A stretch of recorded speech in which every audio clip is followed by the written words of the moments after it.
The Snapped podcast. My name is Tyler Kluver, and I am a former Division I athlete turned entrepreneur. I run my own fitness and nutrition coaching business, as well as a sports media brand that produces podcasts, sells merchandise, and creates exclusive paid content. The fun part is I don't really know what I'm doing as a business owner. I'm just figuring it out day by day. This show, Snapped, acts as an audio journal for my thoughts and ideas on fitness, health, business, mindset, and whatever else I find important on the pursuit to personal happiness and a balanced life. I hope you can take something from the show that makes your life a little bit better. And regardless, I'm just happy you're here. Let's have a day. Let's go.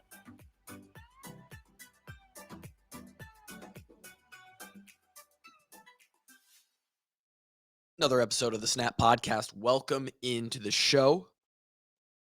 I think, I don't know. A lot of you, wow, what a horrible intro to the podcast. I'm just thinking in my head thoughts and not saying them to you guys. I bet you guys love that. I bet you guys went straight to you guys paused it right there and said, you know what? 5 stars. I'm going to give this podcast 5 stars. Give it 5 stars, by the way, or give it 1 star, 3 stars, and a review. I've never said that on this show, but it would actually help me out a ton. And I know it's so fucking annoying, right? Like you ask for this and the host is like, hey, give us a rating and review. It helps the show. It's not bullshit. Like the more of you that go in and take 1 minute to like go to the show home in the podcast app or in the Spotify app and then hit that review button. And then I think you can just give a quick star rating and then it asks you if you'd like to say more and actually give like a review. If you type out like literally even just a 1 sentence or 2 sentence review, like, hey, great show. Love Kluver's podcast. Hey, terrible show. Kluver doesn't talk to us in the beginning. He just sits there and thinks to himself and mumbles. Whatever you want to say. That actually like in the algorithm, then I show up on more people's browsing feeds of like, related fitness topics and stuff like that. Helps me grow the show a little bit more, continue to do it. Anyway, I don't know if this is going to drop. I'm almost positive I'm now going to drop this episode on the day it's dropping, which is Wednesday the 20th, because I want it to be out before Christmas, because I think half of it is going to be holiday related, how we deal with fitness. I've done those shows in the past. We did them last year, I believe, around the holidays, like my 3 best tips for maintaining your fitness routine and your diet around Christmas and the New Year. This isn't going to be as formal. I'll probably name it something catchy of something that happens to be talked about in the show, but that will be half the topic is how do we navigate the Christmas time. Thanksgiving, we talk about it too. We mention it, but this is a time where we're not working a lot. We're not moving a lot because we're traveling in the car, or when we do travel, or when we go places, family house, we just go in and sit. Great yawn. We go in and sit. We literally just plop on the couch and eat. We're in the basement somewhere. We're hanging out, and it's just a time for people to just hang out. That's great. Awesome. Spend your time with family. Get that in. However, a lot of times, and if you're not one of these people, it's okay. But a lot of times, what happens is if we kick ourselves out of a routine, it's very hard to jump back into that routine and not mentally feel like we've lost ground, regardless of if we actually have or not. Let me explain.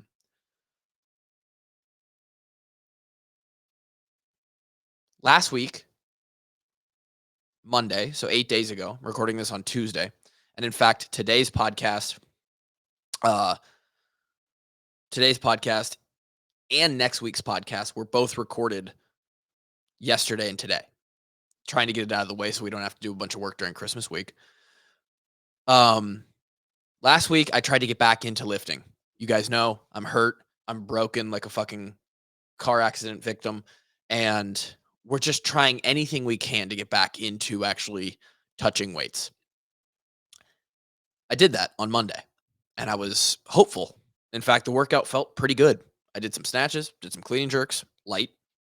Didn't go over 135 on the snatch, didn't go over 185 on the clean and jerk, and then finished with a relatively light. Granted, I haven't before this last Monday touched weights in 4 weeks, but relatively light 5x5 squat. Just your most common squat workout that you could possibly do. 5 sets of 5 reps at a pretty good load. But for me, a pretty good load was going to be 185, 205 pounds. Just put some weight on the back, move it. All of that felt pretty good. Legs felt like I was thrashed, like it was the first time I ever did legs, but that was just like your normal workout soreness. Back and everything felt okay. The next day, it felt like, again, I had been run over by a semi. Everything in the middle third of my body vertically, basically from my the top of my quads, basically my whole quads, my whole legs, ass, hips, back, everything was just destroyed, and not in a good way. Like it felt like something was wrong again. So that kicks me out of a cycle, right? That puts me back into a spot where Tuesday I couldn't even walk. I could not walk without pain for probably 2 days.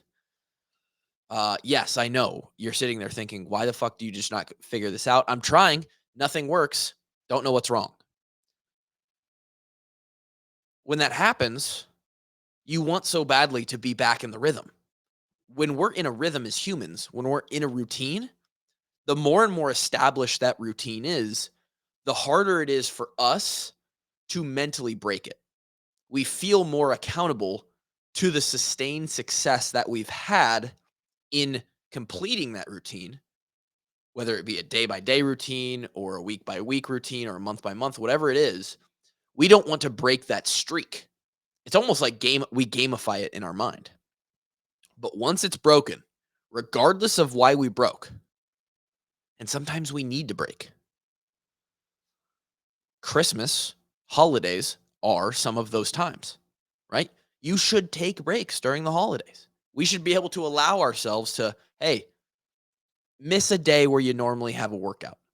Eat a meal where you go over your calories and you don't normally, indulge that much calorically.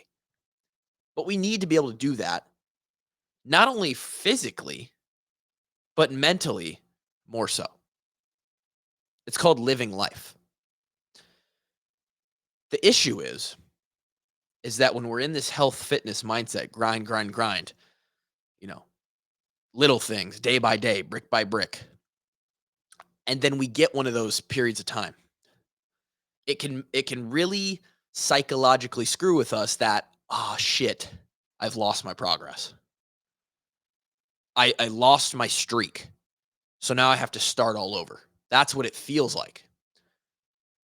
And in reality, it's more like a pause. You're not hitting the reset button, you're hitting the pause button when you have those little breaks, those little indulgences. Because the body, and we know this, we all know that one good meal or one good workout doesn't make you fit.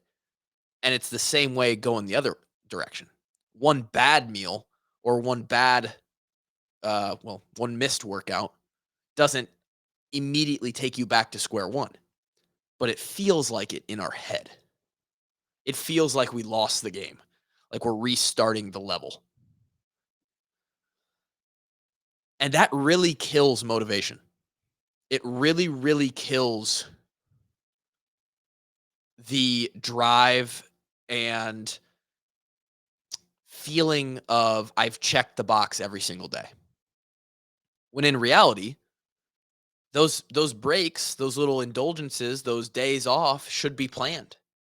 Taking that day off should be checking your box. Eating all of that Christmas prime rib and I don't know, Christmas cookies, that should be checking your box. It's not necessarily the same thing. It's not going to make you healthier or fitter in a bubble, but including that in your overall life routine is going to benefit you health and fitness wise because it gives you a break. It lets you take your foot off the gas for just a single moment.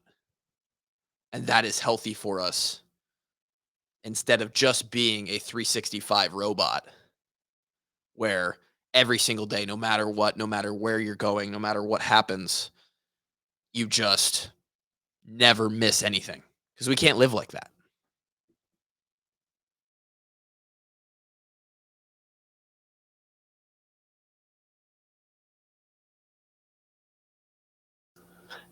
And we're back mid podcast call there.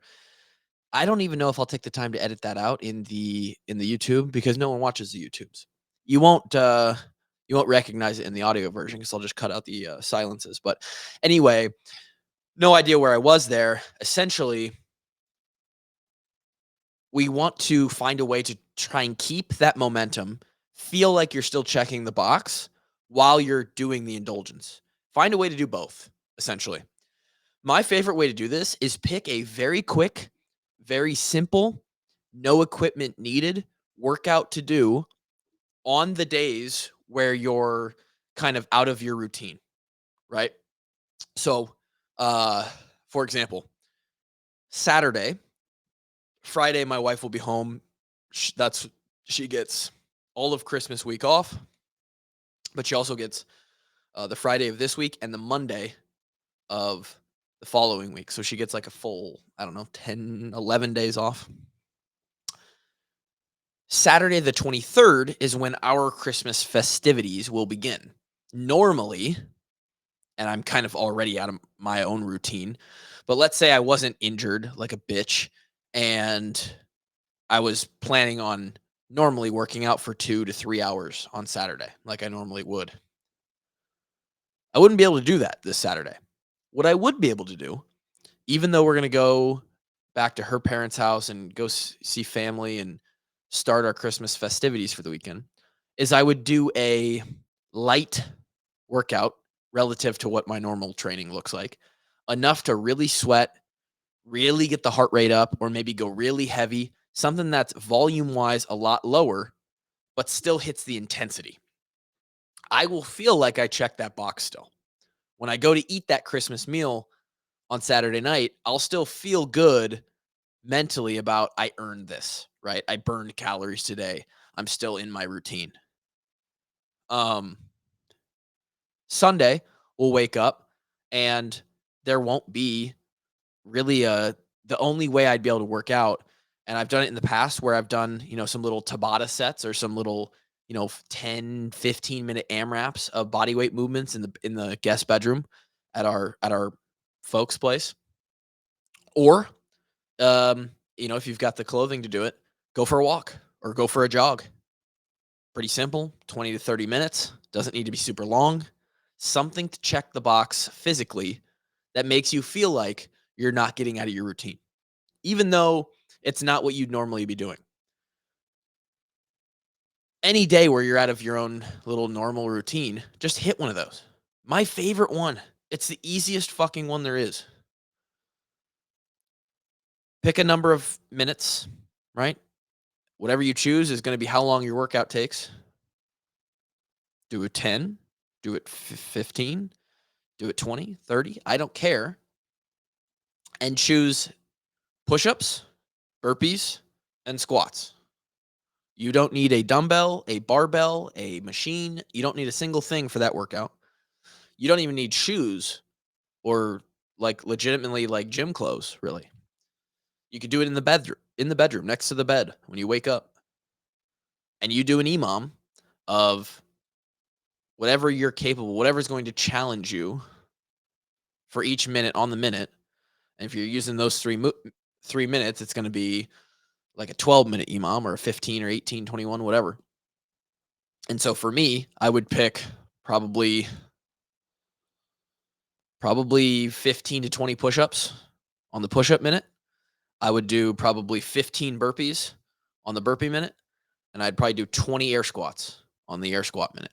And I would do that for 15, 18, 21, maybe up to 30 minutes.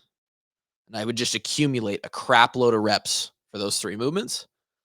Guaranteed by the end of that thing, I'm going to be fatigued, tired, sweaty. Cardio will have been worked. Body weight resistance will have been worked. And I'll feel pretty dang good about my effort that day. Food wise, same stuff, right? Nutritionally, it can be tough when all of a sudden you're not only, here's the downside of moving less and being out of routine, you're being less active. So physically, you're burning less calories. But because so, you're also now in a spot where you're sitting on the couch and over behind you on the table is a bunch of desserts set out. Or when we go to my in laws, we're going to be sitting in the living room on the couch, hanging out in that living room for most of the day or 2 days that we're there. Over right 20 feet, over the couch is the kitchen. And there's not even, there's just like 3 or 5 or 10 different types of cookies and desserts sitting on the kitchen island 15 feet away, right? And we get bored and we eat because we're bored and we eat because it's good. So how do we manage those calories? How do we feel like we're still in the routine and checking the box diet and nutrition wise? Prioritize protein, right? Other than your big Christmas meal, because during these times you're usually having one big meal each day that you're celebrating. Around that, don't have legitimate full meals at the other times of the day, right? Get your protein in, and that's about it. Save the carbs and the fats for that big one meal and the snacking on cookies and treats that you're going to be doing throughout the day. And other than that, focus on trying to get maybe a protein shake, maybe some eggs or some Greek yogurt, some cottage cheese. If you are going to try and eat another meal, make it meat focused, meat heavy. Milk is okay. Anything protein focused. And that way, sure, it's going to still feel like you're cheating on your diet a little bit because you're having this massive meal, you're having these cookies, these treats. But if you actually track, and this is good for mental as well, at the end of the day, you might see, wow, I only ate a little bit more calories than I normally would. And sure, they came from sources that I don't normally get them at. But all in all, if this is what a bad day looks like for me, that's a pretty good day. Maybe you eat 3,000 calories a day and well shit, you had 3,500 today and yeah, you had a lot more sugar um than normal and maybe you had 20 to 50 less grams of protein, but all in all, you managed it pretty well. You only have to do this for 2 or 3 days probably, and it felt like you checked the box. Now when you get back into the routine, Monday comes around or whatever, Christmas is on a Monday this year, so maybe it's Tuesday or Wednesday comes around and you go to get back into your normal life, your alarm clock goes off at your normal time, and now you don't feel like you're out of system. It's easier to jump back into that groove that you had. And that's really important because we don't want to be those people that just take off the last 2 weeks of the year and now it's okay. The new year's starting. We're going to restart all of our habits and good routines then. And then you go through that cycle, right? So hopefully that made sense. I think this is going to be out on the 20th. I will drop the other podcast that I recorded yesterday next week. Might not even make sense. I don't even know what I talked about. Who knows? Have a Merry Christmas. Hope Santa gets you all your gifts. If you're looking for workouts that you could do at your in-laws or during the holiday season at your home within 30 minutes, something that's going to give you great fitness, TKG training, daily workouts. I write them all. They're great. TylerKluver.com. You can sign up there. We'll talk to you next week. Peace.